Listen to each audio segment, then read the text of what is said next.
Hello again. As you can see, this is an Anakin's Podracer set from Star Wars Episode 1. But it's not just any Anakin's Podracer set, it's the 20th Anniversary Edition, which comes with the classic throwback version of Luke Skywalker, the original Luke Skywalker from LEGO.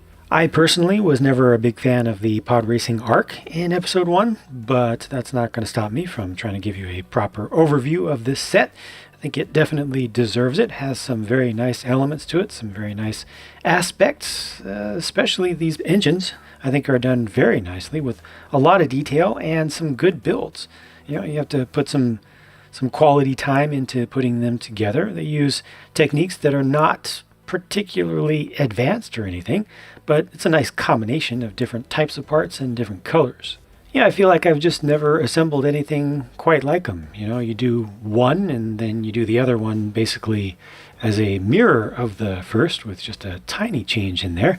But after I did the first one, I found myself looking forward to doing the second one, you know, having a little bit of experience with how it's all going to go together after the initial surprise and interest.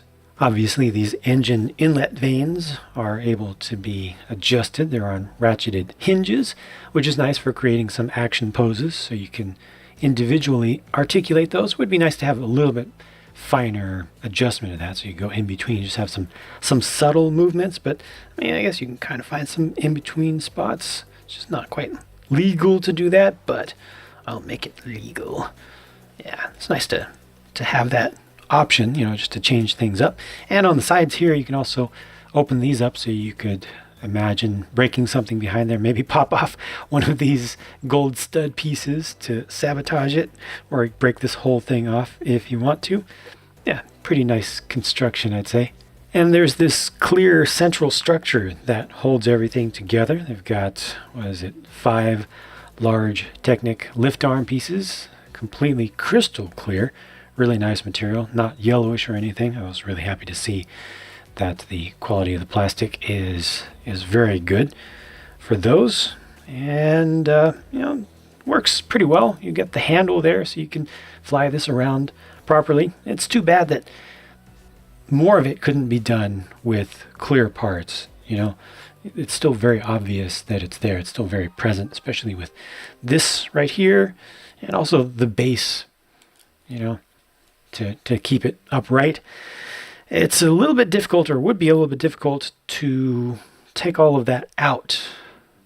You know, a lot of the structure that's necessary to really keep this together, not just to play with it, but to keep it in its main semi-triangular arrangement, is with this center structure here that ultimately is used for the handle and the stand.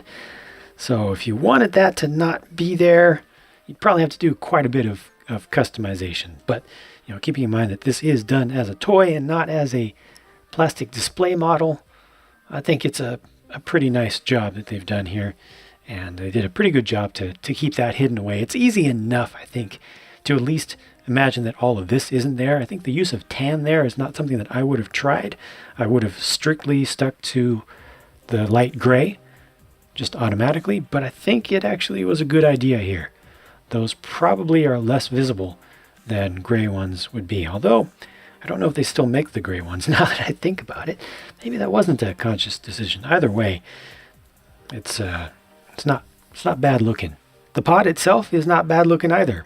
My only issue with this is the number of stickers. You can just see there are a lot of stickers used on this thing. Then you also have the 6 used up at the tips of the inlet vanes on the engine. So for such a small set, or at least with as few pieces as it has, there are a lot of stickers that need to be applied, and pretty much all of them, almost all of them, are pretty small. So if you hate stickers, you might want to consider, well, just leaving them off. Honestly, you don't need the stickers. There's enough color, there's enough texture, there's enough shape that you don't need the stickers on there, I think, to have something that still looks pretty good.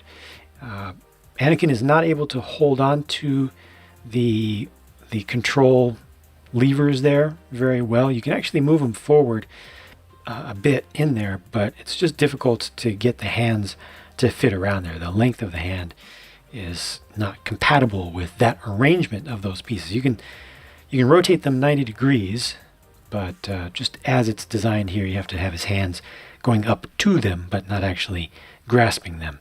But I still think it's a pretty good look. You know, it's believable enough again. And the design of this whole thing is good enough and consistent enough that it even looks pretty much equally good from the underside. Here's little Podracer pilot Annie with his trusty wrench pry bar thing, as he usually has. For what it is, this is a fine little figure. You know, the print for the torso, I think, is good. I always like that helmet and the goggle combination, being able to turn the goggles up like that. And the print on the back of the torso is also very good, again, for what it is. And he has an alternate face for being happy for when he wins, because of course he's going to win, because he's the little kid in a movie racing against adults. Of course he's going to win. But yeah, this is a good version of this figure, I think. Padme gets medium-sized legs, so she's not as short as little Anakin, but she's not as tall as Qui-Gon Jinn, so it's appropriate, you know. I think it makes sense. And that is a new hairpiece for this year. It's fairly elaborate, especially around the back. Has a lot of coverage, kind of hugs right around the head pretty closely. Spreads out with all the braids. You know, they have to have the filler in between there, so you're not able to get fully separated braids, but it's a pretty good looking piece. The face, though, I don't know. I don't know about either of these faces. I feel like this works for a Natalie Portman face.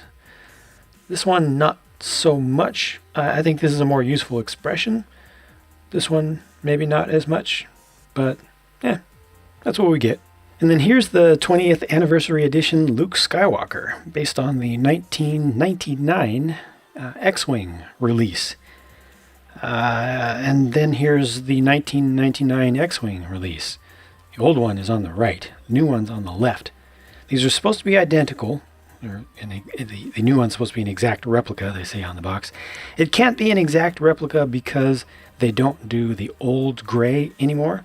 The hip piece here is the current, you know, dark bluish gray, but I think that's acceptable. Personally, I don't have an issue with that whatsoever. But many people have been talking for some time about Lego's problem with white not being white on their minifigs when they print it on.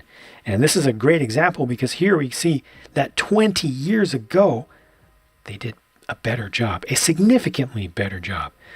I mean, this is almost like a pink behind there. This is almost like a white behind there. So just a little bit off white. So if they could do it 20 years ago, there's no excuse for them not being able to do it today. That's really unfortunate to see that I left that piece of dust on there. That's just completely unacceptable. But if you are able to get past that, do know that Lego has definitely lost quality over the course of 20 years in what they can do with their prints. And that's just... It's really disappointing to see it in person up close like that. At least I did get lucky with the lightsaber. There are no bubbles in it, so that's pretty clean. The stand is also pretty nice with the 20th anniversary exclusive print on the modified 4x4 tile piece. It's a simple little platform, but it's good. I like how this displays, and I appreciate the inclusion of this little thing. And just brings some more value to the whole thing, even though that kind of messes it up a bit. Lastly, here are the spare parts that are left over from building this thing. They want $30 for this 279 piece set, and I think that's okay. I'm feeling generous. I think the price to volume of stuff ratio could use a small adjustment, but only small. Maybe not even $5 worth. The Podracer itself is much larger than it appears on the box here. As a matter of fact, let me just bring this into frame to show you just how much larger it is. So it's touching the box now. See, there's a fair amount of stuff there, and those clear Technic pieces have a lot more value than an average, you know, axle or 1x2 plate piece or something. So I think the value here is actually pretty good. If you can find this $5 off, then you're golden. you know, you're in wonderful, wonderful territory. It's really too bad to finally see that Lego has gotten worse in quality over the course of 20 years with that print on that Luke Skywalker. That was a real eye-opener for me. I almost feel like I was hiding that fact from myself. I just never did a comparison. You know, I've complained regularly and consistently about the poor opacity of white and other light colors printed on torsos and on hips and legs and especially faces, but I just hadn't done a direct comparison to today versus yesterday, and they used to do it much better. So yeah, I think that needs to be complained about some more, and I will certainly oblige. This set overall, though, like I said, pretty good value, pretty good build, enjoyable to put together, and I think the design is good. I do wish there was an easy way to get the handle off so you could display this closer to the ground or just have fewer pieces attached to it. But a little bit of customization, I think, can help there. Overall, they've done pretty well. I hope I did okay on the review, and if you want to check out the build for this, I've got that up on my build channel already, and I will link to it right here at the end of this video. Talk to you again soon.